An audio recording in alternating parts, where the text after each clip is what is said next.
Hi friends, welcome back. നമ്മുടെ ഇന്നത്തെ video ഒരു ചെറിയ ടെക് ന്യൂസ് ആണ്. കുറച്ചധികം നല്ല ടെക്നോളജി വാർത്തകളൊക്കെ ഉണ്ട്. വാട്സ്ആപ്പ് അക്കൗണ്ട് ബാൻ ധാരാളമായിട്ട് നടന്നുകൊണ്ടിരിക്കുന്നുണ്ട്. അതിനെക്കുറിച്ചൊരു വാർത്തയുണ്ട്. അതേപോലെ തന്നെ വേറൊരു ബാൻ BGMI ബാൻ ഉണ്ട്.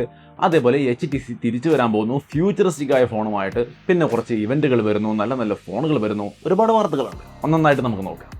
ആദ്യത്തെ വാട്സ്ആപ്പ് അക്കൗണ്ട് ബാൻ 2 മില്യൺ, അതായത് ഏകദേശം 20 ലക്ഷത്തോളം വരുന്ന വാട്സ്ആപ്പ് അക്കൗണ്ടുകൾ ബാൻ ചെയ്യപ്പെട്ട് കഴിഞ്ഞു. എന്തിനാണെന്നല്ലേ? പ്രധാനമായിട്ടും ഒരുപാട് കാരണങ്ങളുണ്ട്. പല തരത്തിലുള്ള കാരണങ്ങൾ കൊണ്ട് ബാൻ ചെയ്യപ്പെടാം. പ്രധാന കാരണം യൂസേഴ്സിൻ്റെ റിപ്പോർട്ടിംഗ് ആണ്. അതായത് ഇപ്പോൾ എനിക്ക് നിങ്ങൾ ചെറുപറാന്ന് മെസ്സേജ് അയച്ചുകൊണ്ടിരിക്കുന്ന ഒരാളാണ്, അയാൾ ശല്യക്കാരനാണെന്ന് കണ്ടാൽ ഞാൻ അയാളെ പിടിച്ച് റിപ്പോർട്ട് ചെയ്യും. അപ്പോൾ ഉടനെ തന്നെ അയാളുടെ അക്കൗണ്ട് ബാൻ ആവുകയാണ്. പിന്നെ ഇതുപോലെ നിങ്ങൾ ആർക്കെങ്കിലും ഒക്കെ ഇങ്ങനെ അനാവശ്യമായിട്ട് വെറുതെ ഇങ്ങനെ മെസ്സേജ് അയച്ച് വെറുപ്പിക്കുന്നുണ്ടെങ്കിൽ ഓർക്കുക, നിങ്ങൾക്ക് ബാൻ കിട്ടാനുള്ള സാധ്യത വളരെ കൂടുതലാണ്. അപ്പുറത്ത് നിൽക്കുന്ന ആൾ നിങ്ങളോട് ഒന്നും പറയില്ല, ചിരിച്ച് സ്നേഹത്തോടെ തന്നെ നിൽക്കും, കൂട്ടത്തിൽ റിപ്പോർട്ടും ചെയ്ത് വിടും. അങ്ങനെ തന്നെ നിങ്ങളുടെ വാട്സ്ആപ്പ് അക്കൗണ്ട് ബാൻ ആവും. അങ്ങനെ ആയാൽ ആ ഫോൺ നമ്പർ വെച്ചുകൊണ്ട് പിന്നെ നിങ്ങൾക്ക് വേറൊരു അക്കൗണ്ട് ഓപ്പൺ ചെയ്താൽ അത് ബാൻ തന്നെയാണ് കാണിക്കുക. വേറെ വാട്സപ്പിൽ ലോഗിൻ ചെയ്താലും ബാൻ തന്നെയാണ് കാണിക്കുക. സോ ബാൻ ആവാതെ നോക്കുക. അനാവശ്യ മെസ്സേജുകളൊന്നും അയക്കാതെ ഡീസൻ്റ് ആയിട്ട് സൂക്ഷിക്കാം. 20 ലക്ഷത്തോളം വരുന്ന അക്കൗണ്ടുകളാണ് കഴിഞ്ഞ മാസം ബാൻ ചെയ്തിരിക്കുന്നത്. അടുത്തൊരു വാർത്ത എന്ന് പറയുന്നത് നത്തിങ് ഫോൺ. നത്തിങ്ങിൻ്റെ ഇയർ 1 അല്ലെങ്കിൽ ഇയർ ബഡ് നിങ്ങൾക്കറിയാം. അതൊരു ട്രാൻസ്പെറൻറ്റ് ലുക്കിലേക്കുള്ള, നിങ്ങൾ ഈ സ്ക്രീനിൽ കാണുന്ന തരത്തിലുള്ള ഒരു ഇയർ ബഡ് ആയിരുന്നു. നല്ല ക്വാളിറ്റി ആണെന്നാണ് നമ്മൾ അറിഞ്ഞിട്ടുള്ളത്. ആ ഒരു ക്വാളിറ്റിയുള്ള ഇയർ ബഡ് ഇറക്കിയ അതേ ടീം ഇപ്പോൾ പുതിയ ഫോൺ കൊണ്ടുവരാൻ പോവുകയാണ്. അതും ട്രാൻസ്പെറൻ്റ് ആയിരിക്കും എന്നുള്ള വാർത്തകളാണ് വരുന്നത്. നിങ്ങൾക്കിവിടെ കാണാം, ഇങ്ങനെയൊക്കെ ഇരിക്കുമെന്നാണ് പറയുന്നത് ഏറെക്കുറെ. എന്തായാലും കാത്തിരുന്ന് തന്നെ കാണണം. ട്രാൻസ്പെറൻറ്റ് ഫോണുകൾ നമ്മൾ മുമ്പും കണ്ടിട്ടുണ്ടെങ്കിലും ഇത് നത്തിങ്ങിൻ്റെയാണ്. കുറച്ചും കൂടി വ്യത്യസ്തമായ ലെവലിലുള്ളൊരു ട്രാൻസ്പെറൻസി ഇതിൽ കാണുമെന്നാണ് പറയപ്പെടുന്നത്. എന്തായാലും ക്വാളിറ്റി മോശമാവില്ല എന്നുള്ളതാണ് ഞാൻ വിചാരിക്കുന്നത്. കാരണം ആ ഇയർബഡ് നല്ലൊരു ക്വാളിറ്റി ആയിരുന്നു. അതുകൊണ്ട് ഇതും നന്നാവുമെന്നാണ് ഞാനിപ്പോൾ പ്രതീക്ഷിക്കുന്നത്. ആപ്പിൾ ഇവൻറ്റ് വരാൻ പോകുന്നു അടുത്തതായിട്ട്. ആപ്പിൾ ഇവൻറ്റ് 8-ാം തീയതിയാണ്, മാർച്ച് 8-ാം തീയതിയാണ് വെച്ചിരിക്കുന്നത്. അതിനകത്ത് ഒന്നിലധികം പ്രോഡക്റ്റുകൾ ഉണ്ടായിരിക്കും. മെയിനായിട്ടും ഐഫോൺ SE 3 ആ ഒരു സംഗതി 5G ഫോൺ. അതൊരു 30,000 രൂപ താഴെ ഇറങ്ങുന്നൊക്കെ കേൾക്കുന്നു. 30,000 രൂപ താഴെ ഞാൻ എക്സ്പെക്ട് ചെയ്യുന്നില്ല. ഒരു 40 രൂപ താഴെ ഓക്കെ, ബട്ട് 30 രൂപ താഴെ വരുമെന്ന തരത്തിലുള്ള വാർത്തകൾ വരുന്നുണ്ട് കേട്ടോ. തള്ളിക്കളയാൻ പറ്റില്ല. ചിലപ്പോൾ ഈ ഒരു ആൻഡ്രോയിഡിനെതിരെ യുദ്ധം ചെയ്യുന്ന കാര്യത്തിന് വേണ്ടിയിട്ട് മിഡ് റേഞ്ചിൽ ഇങ്ങനൊരു സംഭവം അവർ 30,000 രൂപ താഴെ കൊണ്ടുവന്നാൽ അത്ഭുതപ്പെടാനൊന്നുമില്ല. ബട്ട് എങ്കിലും ചാൻസ് വളരെ കുറവാണ്. വരുന്നുണ്ട് ഐഫോൺ SE ഈ മാർച്ച് 8-ൻ്റെ ഇവൻറ്റിൽ ഉണ്ടാവുമെന്നാണ് പറയുന്നത്. SE 3 മാത്രമല്ല, iPad air 5 entry level MacBook pro M2 പ്രൊസസ്സറുമായിട്ട് വരുന്നുണ്ട്.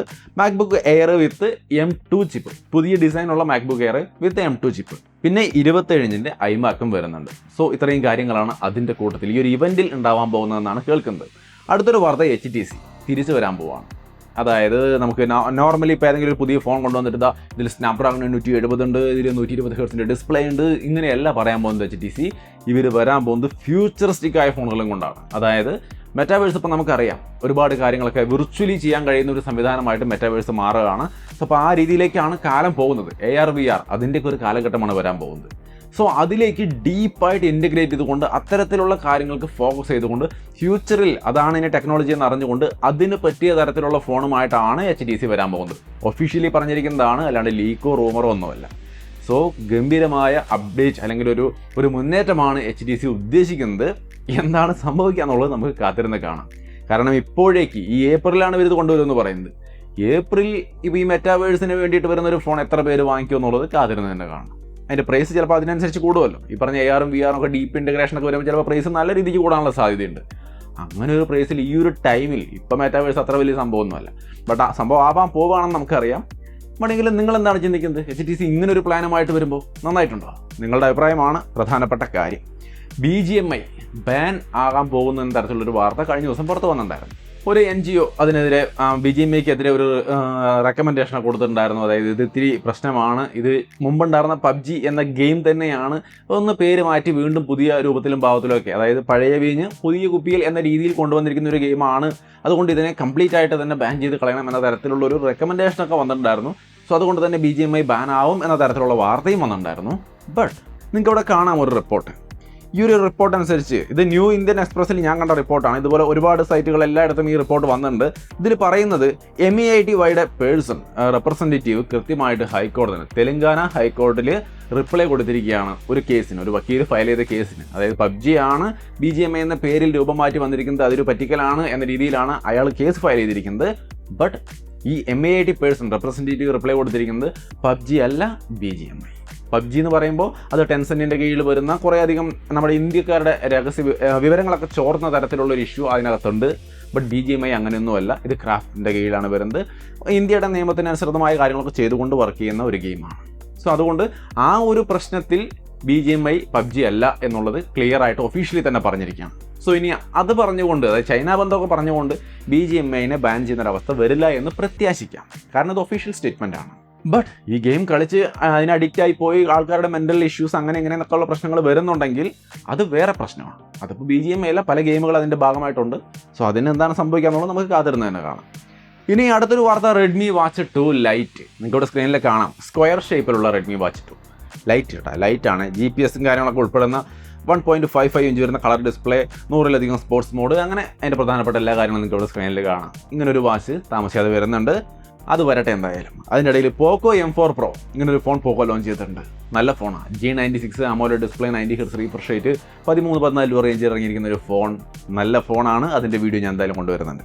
നല്ലൊരു ഒന്നാം തരം ഫോണാണ്. കാരണം ആ ഒരു പ്രൈസിൽ, ആ ഒരു ഡിസൈനിൽ, ആ ഒരു സ്പെക്കിലും വരുമ്പോൾ തീർച്ചയായിട്ടും നന്നായിട്ടുണ്ട്.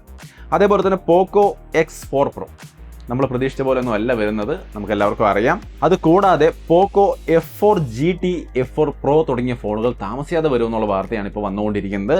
മെയിനായിട്ടും ഈ F4 GTയുടെ ഒക്കെ വിവരങ്ങൾ IMEI ഡാറ്റാബേസിലേക്ക് വന്നിട്ടുണ്ട്. അതുകൊണ്ട് തന്നെ താമസിയാതെ ഈ F4 GT ഗെയിമിംഗ് ഫോൺ താമസിയാതെ നമ്മുടെ മുമ്പിലേക്ക് എത്തും. F4 Pro എന്ന ഫോണും വരുന്നുണ്ടെന്നാണ് അറിവ്. സോ പോക്കോ കുറച്ചധികം ഫോണുകൾ ഇന്ത്യയിൽ ഇപ്പോൾ ലോഞ്ച് ചെയ്യാൻ പോകുന്നുണ്ട്. ഇനി അടുത്തൊരു വാർത്ത, Realme 9 5G. ഈ ഫോൺ വരുമ്പോൾ 144 Hz റീഫ്രഷ് റേറ്റും കാര്യങ്ങളും ഉണ്ടാവുമെന്നാണ് പറയുന്നത്.